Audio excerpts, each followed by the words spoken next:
This W450 is in desperate need of a wiring job. They're all spliced and they're bare.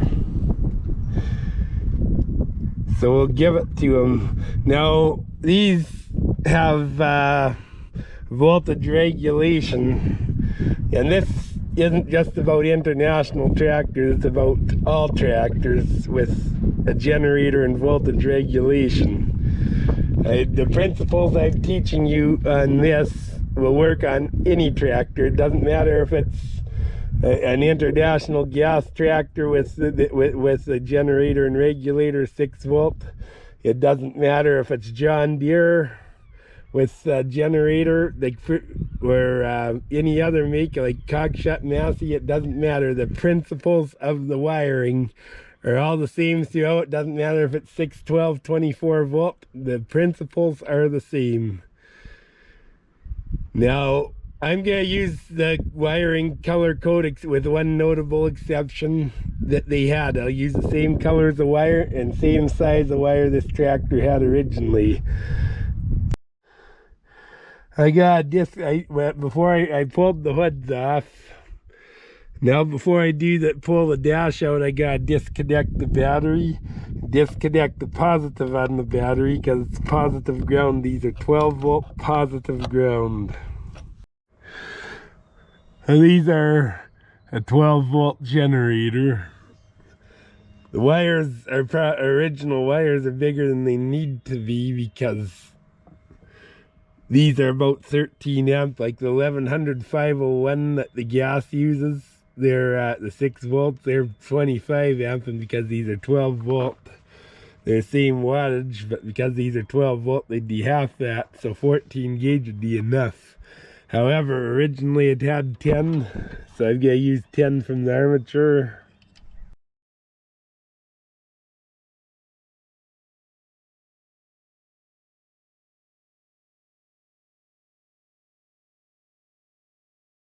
The wire goes from the F terminal of the generator. It's your field wire to the F terminal on the regulator, and that is a 16 gauge yellow wire. You may go a 14, it don't hurt anything. I got 16, 16's fine. So I'll use it there again. I'll cut it off camera about a foot too long. Okay, this is the ignition wire. Now if you have a gas engine, you just run the ignition wire directly to the coil. Since these start on gas, there's an extra switch on the intake manifold which shuts off the power to the distributor when it's on diesel. And this is the one wire I deviate the color from original. Now this wire here is 14 gauge black to the back light. And I'm not replacing this one this time, but the reason I deviate from, like the original wire to the ignition is also 14 gauge black. Since brown is not used, I use brown instead, and I usually incorporate, especially on these, the black wire into the main harness, and that's the way you differentiate them. So I use black instead, and normally on pretty much anything it goes to the ignition switch. On these it goes to the starter button, and the reason being is the ignition switch on these is a key switch that has 2 plug-in terminals on it only. So there's no, the only place it could, so you can't put 2 wires on there. But the starter button uses screw terminals.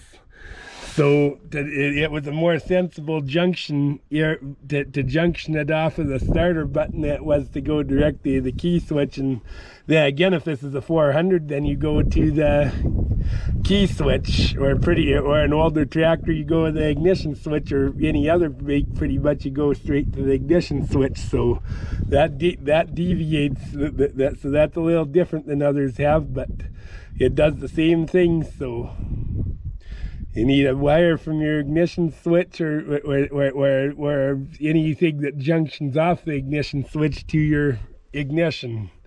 So that's the third wire we'll do. We'll leave a fair bit extra on this one so I got room in the dash. And I'll cut it off. Okay, the headlights, of course, are up front on these. And they have a junction. This isn't the correct one, this is a homemade one, but they did a good job. And you feed that from the light switch.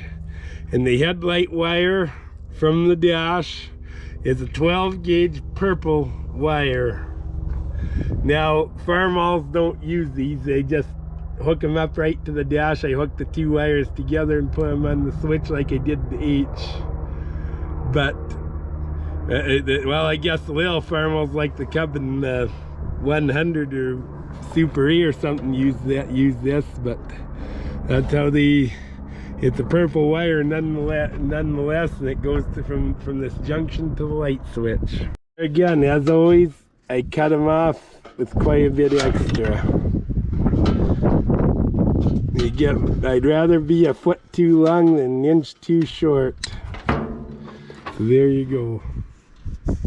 Okay, the next wire is a 10 gauge red wire, and it's your main feeder from the side of the starter that's hooked to the battery to your ammeter, and that's a number 10 red wire. The next wire goes from your solenoid, it's your activation wire, to your starter button. It's a 14 gauge orange wire. The wire I'm gonna put in goes from the bat terminal on the regulator to the ammeter, and it is a number 10 black wire. The last wire I need to cut for the main harness is for the L terminal, and that's what feeds your lights, and it goes to the fuse, and it's a number 14 green wire. Some tractors use an L terminal and some don't, and if you don't have an L terminal, you just hook your light switch to your ammeter to where the side your regulator hooks onto. And another thing that may be confusing to you, and it's something I haven't figured out either, why is the feeder to the light switch smaller than your headlight wire? That doesn't really make sense, but here's the original green wire that goes from the L terminal to the fuse, and here's the original headlight wire, the purple wire, and it is clearly larger, and I don't know why they did that, but that's the way they did it, and it worked for, I mean, this tractor's 66 years old, so I don't see why, if I wire it properly, it won't work another 66 years. So there you go. Now that the wires are cut, I gotta build the harness. And originally the harness was in a fabric weave. And the closest thing I can do to replicate that with the resources I could easily come up with is a fiber loom. Fiber loom like this stuff, okay? Now, this is good stuff. This is as good as the original pretty well. It looks very similar to the original. Okay. But just pushing wires through this is not as good as the original. The original did one thing that this doesn't, and that is hold the wires tight. The best harness you could build yourself, in my opinion, is a taped harness. But for aesthetic reasons, a lot of people don't like it. So what I do is I make a taped harness, and then I put loom over that, and it provides the protection of the wires, the protection of the loom, and it's actually more resilient than the original, and it's easy to make. So that's what we'll do. Now we got our 3 wires to start with. We put our first 3 wires together and start making our harness. Now this goes here, this goes here. We'll put them all together. We'll put these 2 together about there. And we'll add this one in, which goes to about there. We put them all together, make a little triangle out of 3 wires, and then we start taping them nice and neat and straight. It's hard to get started sometimes, but it's not that hard to do.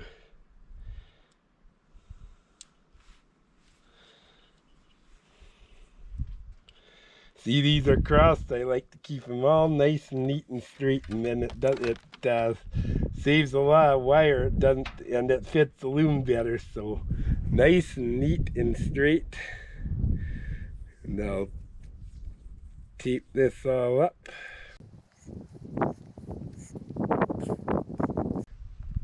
Like these will all sit. Should sit good. And they'll all reach where they hook up. Yeah, I could even cut them off a bit and shorten it if need be, or tape longer. That's why I put extra, so if I could cut off, if I have to cut off a bit, I will. So just tape this.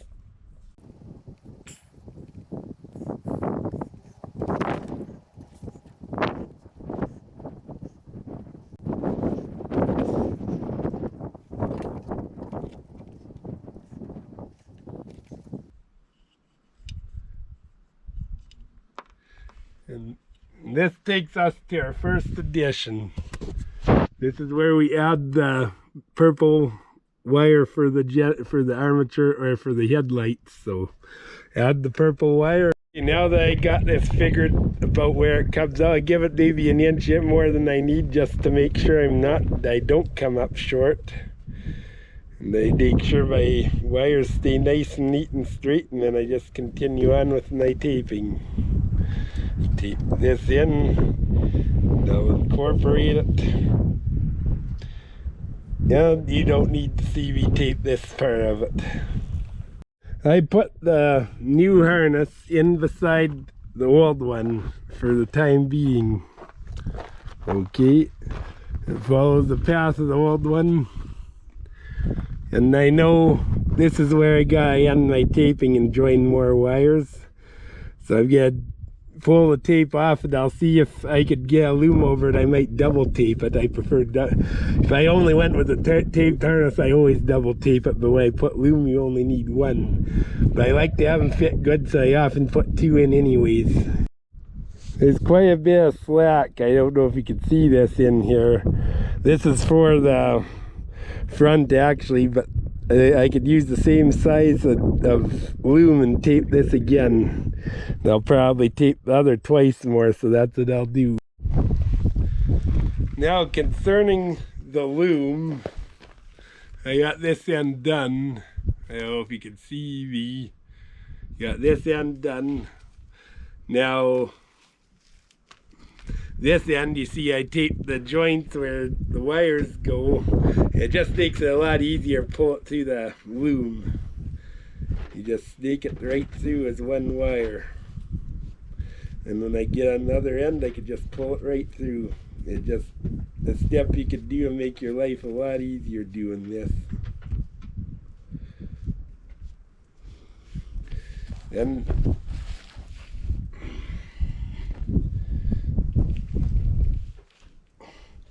when I fit them tight, it makes it tougher, but it does work. Sometimes it's best to just step and pull up, which is what I do.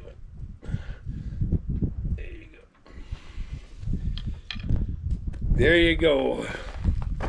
Need to tape this splice together, but where this wire enters into the harness, but the next ones, you see I did two right away. The next ones I can't do that. Every step I got a loom after this point. So now I'm gonna unhook the old wiring and put the new in right beside it. Now with these terminals, I say this every time I do a wiring video, you always gotta make sure that they don't turn on the bottom. If they do that, you screw up the terminal inside the generator, and the generator's gotta be taken apart and fixed. So always be aware of that. The same is true on the intake manifold terminal. You don't want that to turn on the inside. Now where I put a joint of, when I put a joint of two loom and it splits off, I always tape that joint to hold the loom together better so it doesn't spread away. I tape the looms together. I tape them fairly good. So something like that is perfect. So there you go. Okay, now it's time. I got the front part of the harness reared in. I don't have the back built, but I can start hooking it up, and I got the harness hooked in the clips and in the route it's supposed to go. So now I gotta just hook everything up.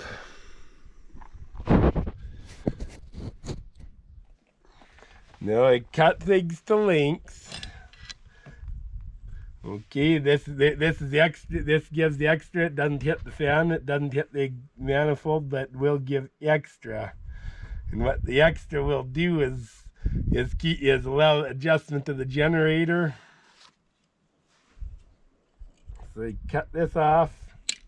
Now the original wiring, they used just a bare terminal, and they used shrink tubing. Now you get really good insulated tubing or insulated terminals, and I just used straight insulated crimp-on terminals. They weren't soldered originally, they were just crimped on, and then a piece of shrink tubing. Then I just go use my pliers, strip it, put this on, and crimp it. Now with the generator, they're number 12 studs on them. And it goes from number 10 to 1/4 inch terminals you buy now, so I just use 1/4 inch terminals. They work fine. I've had no problem with them. I've actually cut number 10 terminals and made them work that way, and that's also fine. Whatever you got and whatever works for you is fine.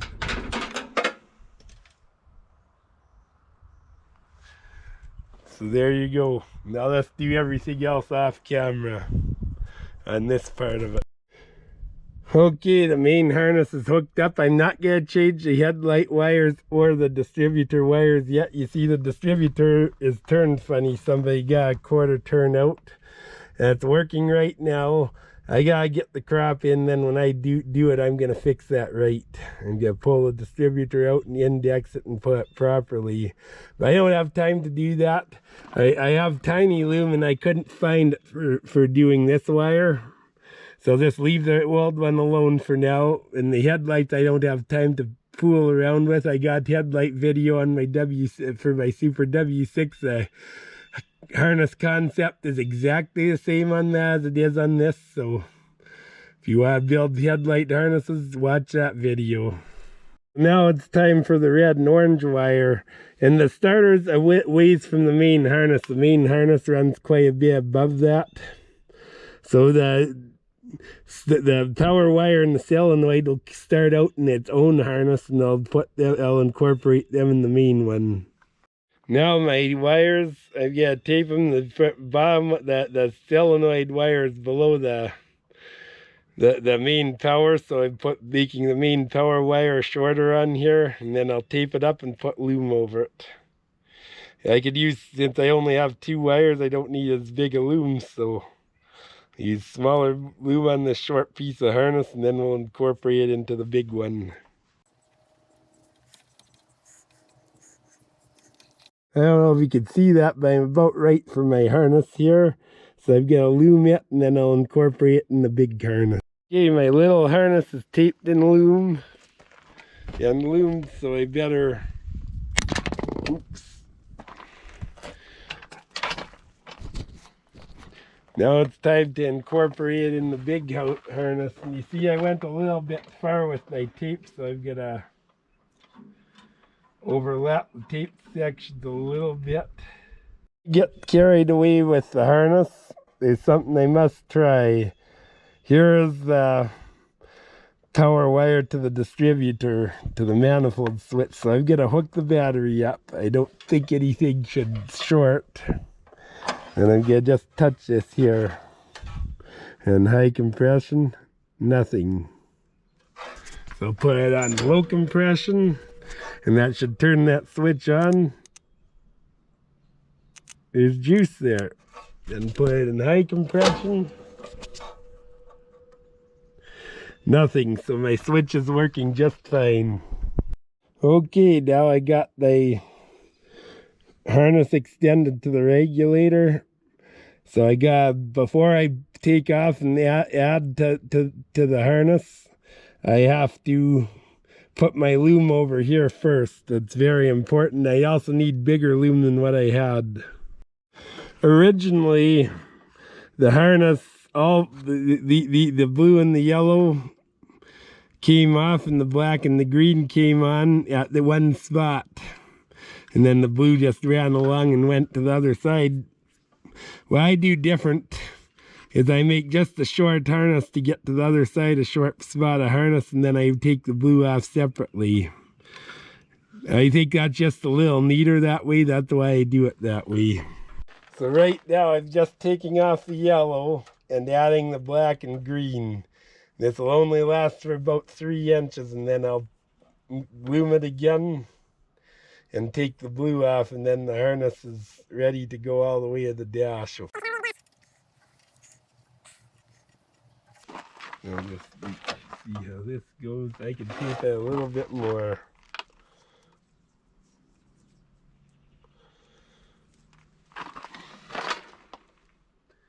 Yeah, that's just about right there, if you can see it. I don't know how you can see it. They're just about right there. Okay, this is all done. The taping, here, now the next step is to take the blue off and continue to the rest of the way up with the wiring harness, the way without the blue. A brand new roll of tape now. There's still some left on this one, but I find these little rolls are a lot easier work in the dash than the big ones. So I just gotta use a new one for this. Here's the key switch. You have to have a toggle switch. I'll put the proper key switch on. This is an in-depth key switch, exactly what you'd get at the international dealer or Case IH dealer. But this is probably less than a quarter of it. It comes with a nut and washer. Those don't. And the nut at our Case IH dealer, we went like 30 bucks a piece for them or something like stupid like that. And it's an index, and this is an index switch, and I got from Steiner's, so it pays to shop around. This is exactly the right switch for the tractor. Exactly the same you'd buy at the dealer. The key switch in. You see the jagged edge, that's the tumblers, like it's flat on both sides, so you could get a half a turn out. Like you see, this is flat on one side. Make sure this part's up. The part with the tumblers is up. And the flat, smooth edges to the bottom. Okay, I got the regulator hooked up. The L terminal goes on top, battery in the middle, and then the field terminal is on the bottom, and on the right side is the gen terminal, the one that you hook to the armature of the generator. Now I'm going to add 2 more wires to my harness for a very, very short distance. You see the harness is pretty well built. I just got to make a short addition from the key switch in, and then I'm going to branch everything off. Okay, I stopped looming here and I just taped the inside the dash, but I added these 2 wires. And these are for the key switch. One goes up and ties in with this black wire at the ammeter. The other one goes to the starter button, and it's hooked together with this brown wire for the ignition. Okay, I don't know if you can see this, but the key switch is hooked up. I made the mistake. I should have actually added a little bit extra wire to that. I didn't want to get too much. Okay, the second thing is I changed the fuse holder. There's nothing wrong with the old one, but since the new ones are a little bit different than the old ones, I put this a new one in so I could keep the old one back as a spare for something with good original wiring. But that goes from the fuse holder to this light switch here, and on this I don't know if you can see it, it'll be upside down. But this terminal should say number 1, number 2, and number 3 over here. It doesn't matter if you hook to this terminal or this one, the power one, it's the same either way. This number 2 I'm going to leave alone. I'm going to leave the original wiring there. It's hooked to the back light and the dash light. And the next one is this number 3, which is the purple wire. Okay, I hooked the purple wire to the number 3 terminal, and you see they're not touching. Then I hooked the other green up to the fuse that goes from the L terminal up to the fuse holder. Now the lights, all I'm wiring on the lights is hooked up now. Okay, I got my ammeter hooked up now. The red, which goes from the starter, is isolated by itself, and your main feeder on the ammeter always must be isolated, otherwise the ammeter won't read correctly. And the blacks are on the other side. Now if you had if you did not have the L terminal, if you wired a tractor that doesn't have that, or a regulator, you would hook your fuse to the light onto this terminal as well. And the red is on its own, so there you go. Okay, lastly I hooked the starter button up. And the orange wire goes by itself, that's what triggers the solenoid. And the black feeder from the key switch is hooked, and the brown wire that goes to the manifold switch, which ultimately goes to the distributor, is hooked to the black wire. So there you go. The main harness of the tractor is now completed and good for many years to come. God bless. See you in the next video.